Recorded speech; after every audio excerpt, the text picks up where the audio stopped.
Les conditions cadres de la politique énergétique ont évolué. Le nouveau consensus est un défi lancé au secteur énergétique européen. Au cours des 10 dernières années, la recherche et le développement d'énergies renouvelables ont joui d'une priorité absolue en matière de politique sociétale. Malgré un fort soutien étatique, les alternatives ne se prêtent que partiellement à un approvisionnement énergétique continu de l'industrie. La mise en œuvre de ces technologies exige par ailleurs d'importantes quantités de matières premières et d'énergie. La transformation des structures de réseau est décisive pour l'utilisation des énergies régénératives. Le réseau intelligent, voilà la vision et la tâche immense incombant aux ingénieurs du XXIe siècle. Bien-être et mobilité assurent la coexistence pacifique au sein d'une Europe unie. Seul l'engagement et la prévention permettront aux hommes de surmonter sans dommage même les heures les plus sombres. Les vecteurs classiques d'énergie revêtent une importance nouvelle, mais à la seule condition d'améliorer sensiblement le degré d'efficacité des processus de combustion. La transformation thermique des matières premières secondaires est devenue, elle aussi, un nouveau facteur économique. À Kerava, en Finlande, on brûle diverses matières, mais surtout les restes de bois de l'industrie forestière.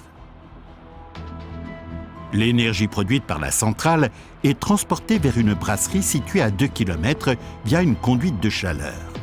L'eau chaude à 200 degrés coule sous une pression de 16 bars à travers une connexion thermique haut rendement réalisée avec un tube enveloppe acier. Le terrain rocheux garantit une mise en place sûre de la canalisation, le système devant fonctionner sans panne pendant des dizaines d'années. La réalisation de la tranchée pour enfouissement dans la roche nécessite par nature un travail considérable. Le tracé est adapté aux données topographiques. Il épouse littéralement la surface. Déjà au stade de la planification d'une conduite caloporteuse avec tube enveloppe, il faut tenir compte de la dilatation différente du tube intérieur chaud et du tube extérieur froid. La compensation nécessaire est déterminée dans le concept de dilatation. Ici, à Kerava, la compensation est réalisée par une combinaison de prétention thermique et de dilatation naturelle. Le concept de chauffage urbain de Kerava est un exemple de la gestion préventive engagée en Europe.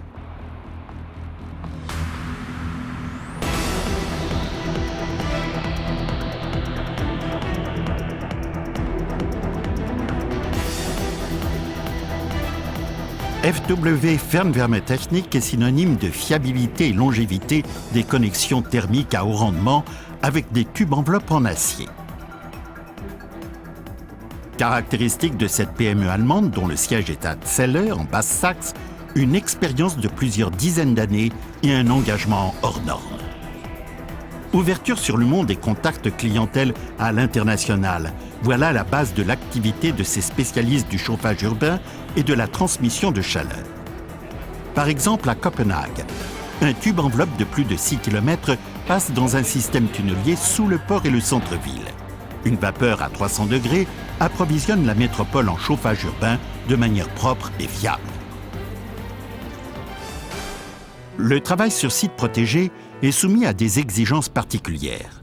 La pose des canalisations doit s'effectuer sans tranchée, de manière souterraine, selon un processus de forage horizontal.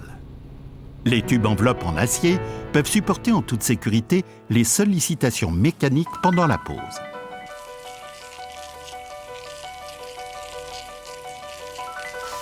Deux lignes de 410 mètres permettent la traversée de la rivière Schunter à Brunswick.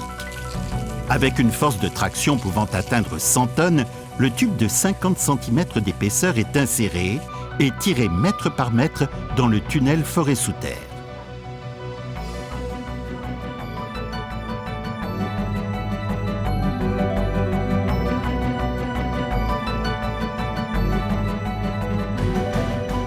Quelques heures plus tard seulement, terminé.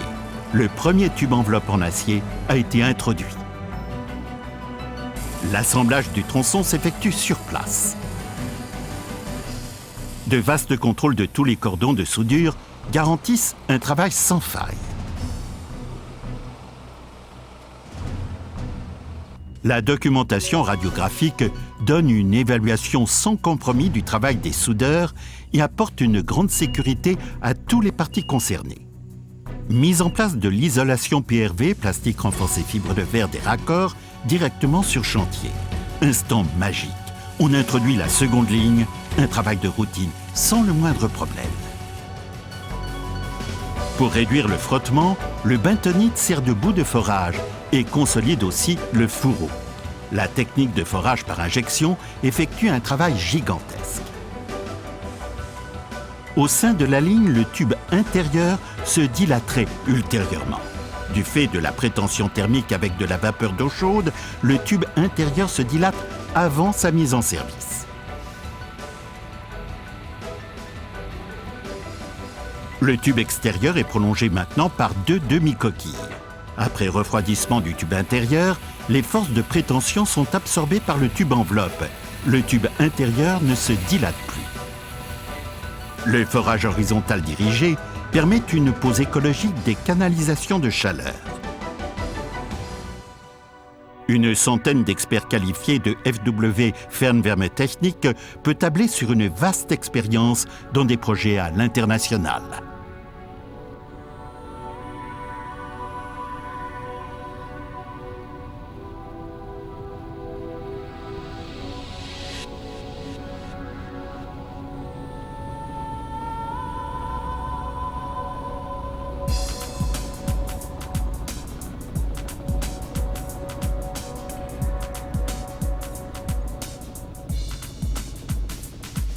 Pour la fabrication de tubes enveloppes, l'expérience est un facteur essentiel. Par exemple, pour la protection anti-corrosion. Le polyéthylène, chauffé à la flamme, est usiné avec un soin particulier. La cassure nette des bords de tube est un critère fondamental pour préparer les cordons de soudure.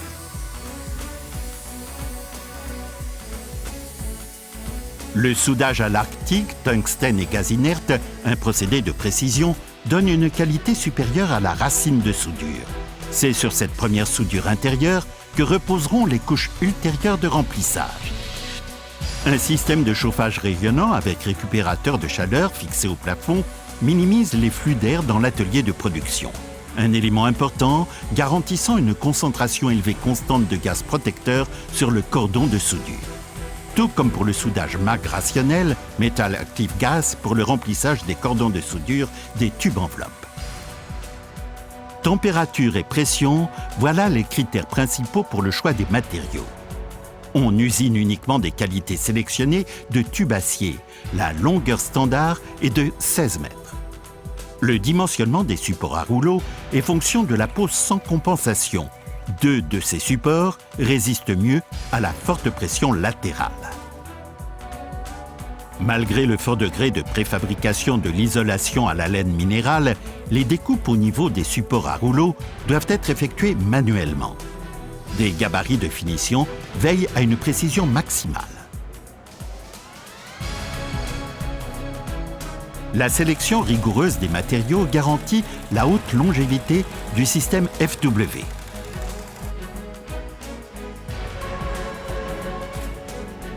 La fixation de l'isolant calorifuge a lieu avec des bandes en acier soudées point par point au pistolet, pendant que le tube intérieur, entièrement préfabriqué, est inséré dans le tube enveloppe extérieur.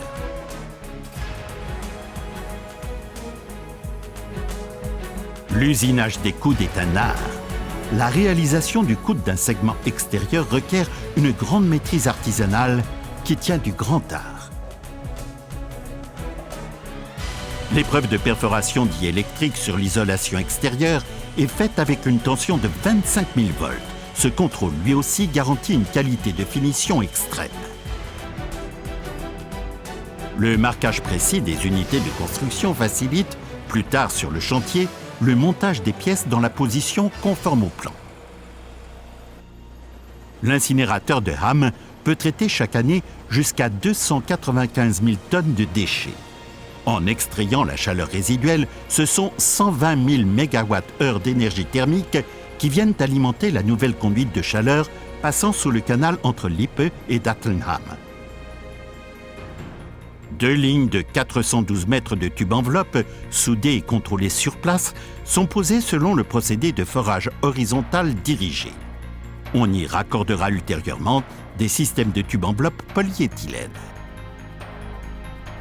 D'en haut, on voit nettement le tracé de la conduite sous les voies d'eau. Tout débute par le forage pilote, une tête de forage équipée d'un système de navigation et pilotable tridimensionnellement. L'outil d'alésage, le reamer, évacue les déblais du tunnel de forage. Le va-et-vient de cette tête d'injection à haute pression permet d'évacuer par rinçage les déblais dissous dans le bentonite. C'est au tour du tirage. Le diamètre du tunnel de forage doit être 1/3 plus grand que celui du tube enveloppe. Capable de gonfler, le bentonite enrobe solidement la conduite. L'unité mobile de forage positionnée dans la zone portuaire actionne hydromécaniquement la tête de forage. La tête de forage asymétrique transmet sa position à l'équipement de forage via le câble de signalisation inséré dans les tiges de forage. Dans le monde entier, on a de plus en plus souvent recours à la technique de forage horizontal dirigé, dite HDD, pour Horizontal Directional Drilling, qui permet même la réutilisation du bentonite mêlé de déblais.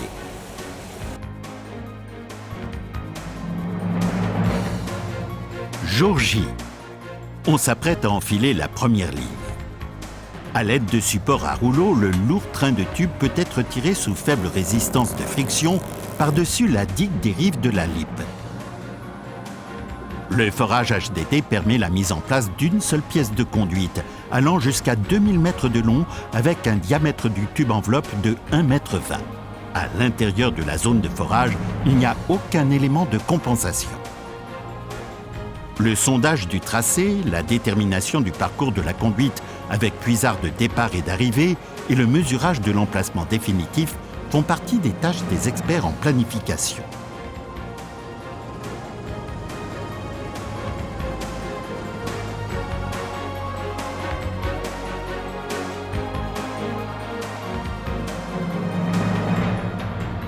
Les lignes de tube enveloppe FW en technique de pose HDD représentent une connexion thermique à haut rendement, invisible et d'une extrême longévité.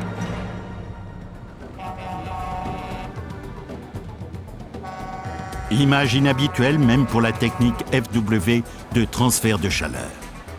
Un long convoi de camions chargés de tubes enveloppe en acier quitte l'usine de Zelle. Destination, l'ouest de l'Europe, aux portes de la métropole Amsterdam. Un chantier gigantesque. Voici quelques dizaines d'années seulement que le polder d'Almer a été asséché. Une immense zone d'habitation est sortie de terre à la périphérie d'Amsterdam, une agglomération sans cesse croissante. Pour l'approvisionnement en énergie, une conduite caloporteuse en tube enveloppe acier traverse directement la mer d'Aresl. La centrale de Diemen est distante de 8,5 km du point de transfert à Almer Port. Une mission importante pour les experts de Zelle, reconnus à l'international en matière de construction de conduites et de transfert de chaleur.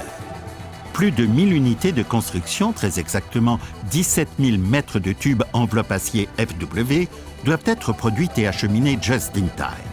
Les unités de construction de 16 mètres doivent être soudées bout à bout sur place pour obtenir des lignes de 500 à 700 mètres. L'usinage des bords de tube prépare le processus de soudure. C'est à l'abri des intempéries, sous une tente de chantier, qu'est effectué tout d'abord le soudage TIG de la racine, première couche.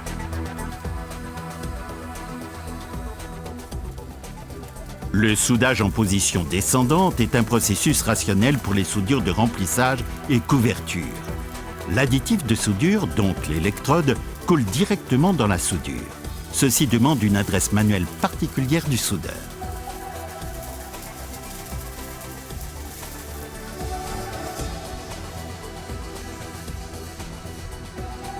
Les soudures réalisées sur site doivent être pourvues d'une protection anti-corrosion passive.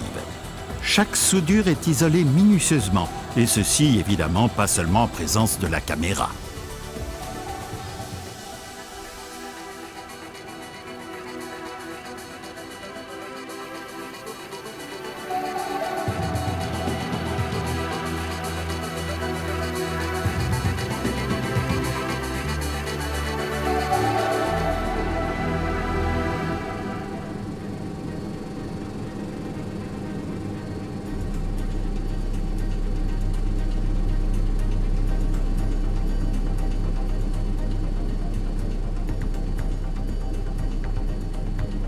Vu d'en haut, il paraît évident qu'on ne peut pas réaliser une conduite caloporteuse aérienne dans un paysage culturel. On extrait, grâce à la centrale existante et au nouveau bloc, une chaleur de 135 degrés pour le chauffage urbain d'Almer. Les traversées des digues et du chenal de navigation doivent être réalisées selon le procédé de forage horizontal dirigé HDD, avec des longueurs HDD de 2 fois 520 mètres, 2 fois 690 mètres et 2 fois 310 mètres. Le projet est digne des plus grands superlatifs.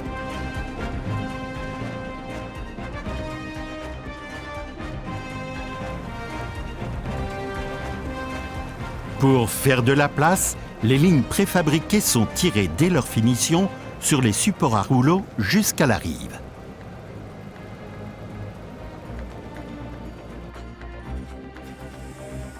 Un test de rupture diélectrique permet de contrôler intégralement la protection anticorrosive passive des tronçons de tubes avant leur mise à l'eau.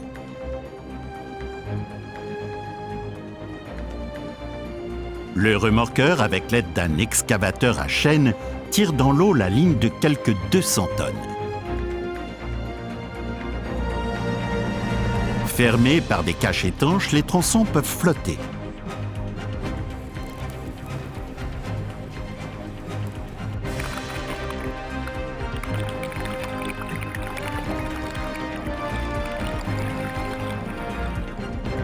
C'est juste avant le montage que les lignes sont tirées sur leur position définitive. L'ouverture de sortie du forage HDD côté central se trouve sous l'eau. En quelques heures seulement, la ligne est tirée sans problème en dessous de la digue.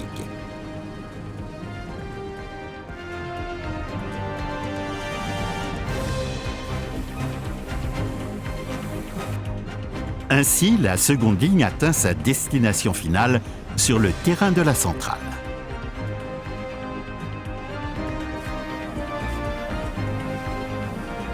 Un résultat presque olympique.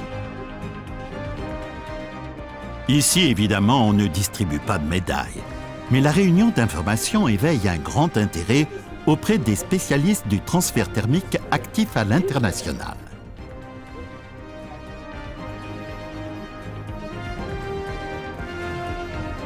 Le clou de la manifestation, la visite du tracé sur la mer d'Eissel. Les préparatifs d'enfouissement du tube tournent à plein tube. Sur la plateforme flottante, on réalise les raccords des divers tronçons.